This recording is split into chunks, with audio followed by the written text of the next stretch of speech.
Hello, Art Pets Crew. Happy Drawing Day. Today I'm going to continue with our ocean animals and show you how to draw a turtle. Here's a drawing I did earlier.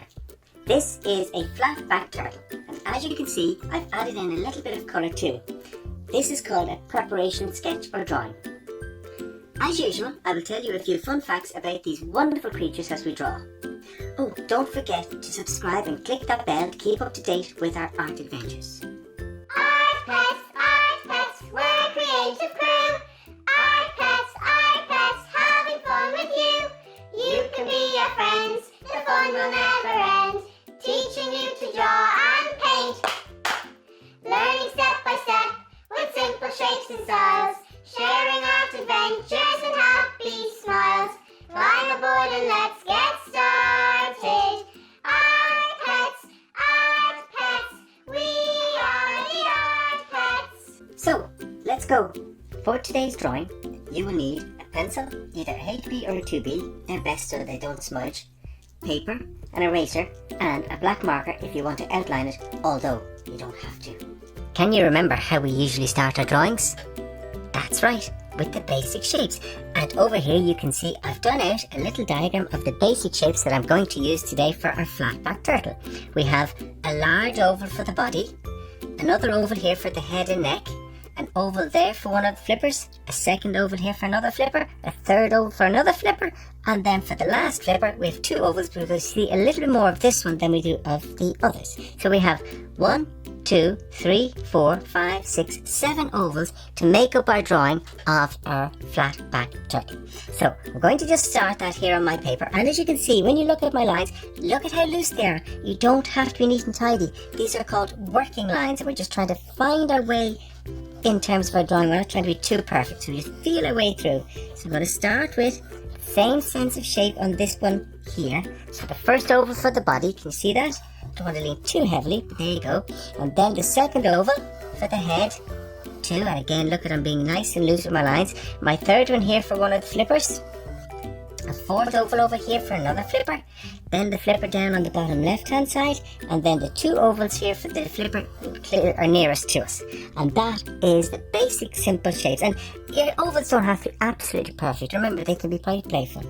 Now we're going to start joining these up, so I'm going to start with the body and the shell. So let's start to define this line a little bit more, bring it around and let it come down and join up to the head. The head comes in and then it turns down slightly, and then there's another turn down into the beak, just to that space there. From there, from underneath the shell here, we turn up, then down again, then up and then down again into the other side of the beak. Now I'm going to, from there, I'm going to make a line for the shell coming back. So from the top here, I'm going to have a line just wiggling down and around to create the top part of the shell, just into that space there. From there, a line comes down at the bottom of the shell and across for the flipper at the back, and then it nicely rounds here and it starts to move back towards the flipper on the front. Outside of that, I'll start to introduce the idea of the flipper on the bottom left, and it has 3 little soft semicircles, 1, 2, 3, and then wraps back around into the body that way. Then over here we have the front flipper that we can see a lot of. We're going to start from about there, turn a little line, and then from there it has a lot of little twists and turns on the front, and it goes back in this way, so there, and then we bring that back across at a soft angle and back around to meet the line, and that's the front flipper there. On the other side, we don't see the flippers quite so much. You can see a lot of these flippers here, but this one and this one are on the other side of the body, so they're going to appear to be very small, and that's called perspective.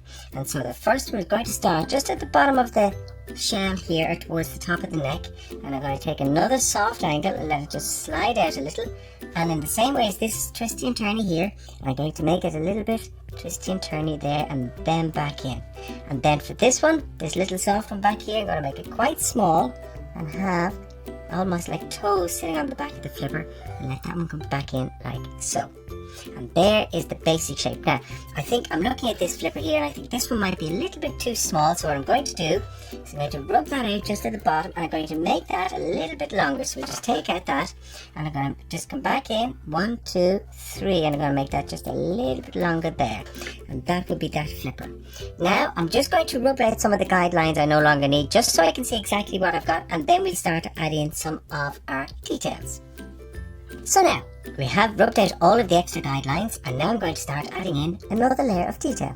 So underneath the shell here, there's another line that just drifts from the top of the back flipper, and it comes back and it follows the shape of the shell somewhat, goes back around, up, back down, up, back down. So it follows that first shape, just traces around like so to there. Then we have a crease on the other flipper here on the front, a little crease line there. Coming from there, we have a sense of a shaping on the top of the head, so soft round, then drifting back to here, back up again, then straight across, and then back across to here, and coming up just around what will be the eye, and down to the top of the beak there. Into this space, I'm going to put in the eye, a nice big eye, so a sort of oval shape for the eye, and into the middle of that I'm going to put a circle for the eye and a little circle for the pupil and the iris that we can see.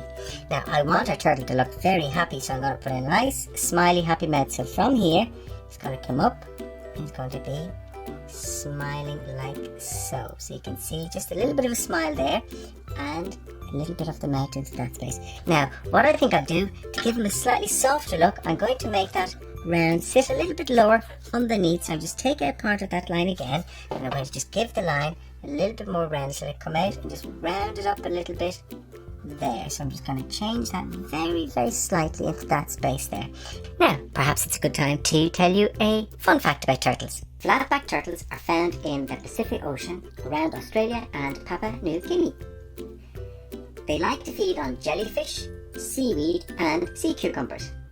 They have no teeth and instead use their sharp jaws to cut the food. Yummy. I love cucumbers. They are so juicy. Do you? And now I'm going to just put in a little bit of the nostril just there. We don't see the second nostril because it's on the other side of the beak and we can't see that. Now I'm going to put in a little bit of pattern. So without being too complicated, we just add in 1 or 2 shapes onto the skin there and across here and also underneath, just to give the impression of a little bit of design and pattern. I'm going to put a little bit of a crease around the eye there, give the impression of a crease line, and I'm going to put another one underneath there into that space. From there onto the flipper in the front, I'm going to put in a little bit of the pattern on the flipper, just here and here, so we don't have to be too detailed with it. And the same on the other side. I'm going to actually put in a sense of a shape within there, like so, that we see part of the pattern. Onto the back flipper, the same again. I'm going to put in a little bit of a pattern just onto the flipper there, give the impression of the textures that you see. And we can do the same, we just do a little bit more onto this one here, like so. And then onto the shell itself, I'm going to now put a little bit of soft line round the bottom here. Again, just trace around the line that I have already. I'm going to put that there, and I'm going to put little lines into that like so, just to mark where the hard part of the shell is. And then the pattern on the top, and these do not have to be balanced or symmetrical. Just put this in like so, there, and we put another one here, and we put another one coming out from there, back across this way, little soft lines, and another little triangle there, and a line that drifts around. Now, to show that the shell is slightly curved, you can see that I'm not keeping my line straight because the back of the shell is rounded, which helps us to understand it's slightly curved. The flat-backed turtle is not as round as other turtles, and that's why it gets its name, but we still have a soft roundness on it, and that's what we're trying to show, just a little bit of roundness into that space. Now, I'm actually going to move that line. I think I've got that. I want to put that more in the middle, so I'm going to just move that and put that more about here, just into that space. And then into each of these, I'm going to put just a little bit of a pattern and design, just there and there, so that when I colour it, it makes it a little bit more fun. And you know, of course, you could put your own pattern in and it would still look fabulous. So don't be afraid to put in a bit of your own pattern if you want to make it look a little bit more fun. And that, oh, better not forget the back flipper, put a little bit of patterning in there as well. And that is the drawing of our flatback turtle in pencil. Now, before I decide if I'm going to shade anything, I'm going to add a little bit of the background, and I'm going to show some of the seabed. So the first thing I want to do is I'll have 1 or 2 lines And to give the impression actually of the turtle moving through the water, what I'm going to do is I'm going to put a few movement lines like so behind the turtle and around the flippers to give the impression that the flippers are swishing through the water and we see little bits of movement like that. Along the seabed, we're going to put in a little bit of floating sea leaf just there. And we might put another small one beside it here like so. I'm going to put in a few little bubbles from the turtle. So he's letting out little bits of air. And how about we put in one or two starfish to add a bit of design and colour to it. So to do my starfish, I'm going to put a soft semicircle there. Then 1, 2, 3. That's the front part. And then a little bit of the back part, slightly smaller. There and there. And just put in 1 or 2 lines to show a little bit of depth into that space. And then over here maybe we'll put another starfish. What do you think? So we start again with a soft semicircle. And then we have 1, 2, 3 joining up, and then 2 little triangles on the other side for the rest of the starfish. And when we colour those in, we'll be able to use lovely bright colours. And then I think I'll put a little bit of sea coral over here. So what I like about this is it allows me to use lots of fun playful colours just into that space there. And then behind that another layer of some sea coral just creeping out. And then another one, kind of an odd shape this way, just almost like branches. And then behind that again we might have some floating sea type leaves just coming up. And because they're moving in the water, they're not straight, and this is where we get the wiggly edges like so. And that's part of our seabed. We might put 1 or 2 stones here and there just to add a little bit of interest. Now, what do you think? Do you think we have enough? I think we do. But of course, as I've said before, if you want to add in more, you can put in as much or as little into your background as you wish, and you could put in other little fish, or you can add just more colour in terms of the likes of the coral or the sea leaves. Now, I'm just going to put in a little bit of soft shading onto it here and there to give a little bit of shape to it. So from there, just put in on the underside little bits of my hatching, my pencil, just put a little bit of shadow onto the underside of the turtle there, around the idea of the flipper, the underside of the head and neck, just there, and some across the back. From there I take my rubber, and as I always do, I rub out little bits to give the impression of just lights and darks coming through. I'm going to take my marker, my black marker, and I'm going to outline it all again. I'm going to start with the back flipper, and I'm going to start outlining that. And just trace around your lines, and it just gives a little bit more strength to your drawing. And if you're colouring in over it, it means you'll be able to see all of the outlines we're drawing very, very easily, no matter what you use. Now, just around the outlines, and while I'm doing this, maybe I'll tell you another fun fact about turtles.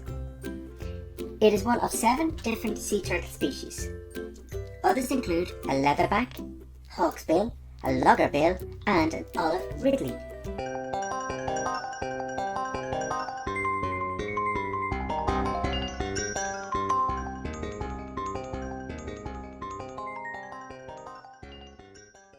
And then finally, just the last starfish, and that is the outline of our marker done. 1 or 2 little moving lines.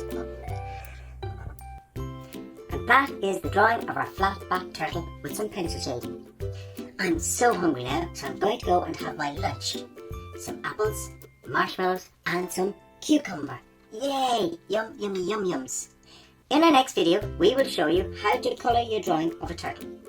In the meantime, remember that practice makes your drawing better. Enjoy your art adventures, and I will see you soon. Bye for now, Art Pets crew. Bye.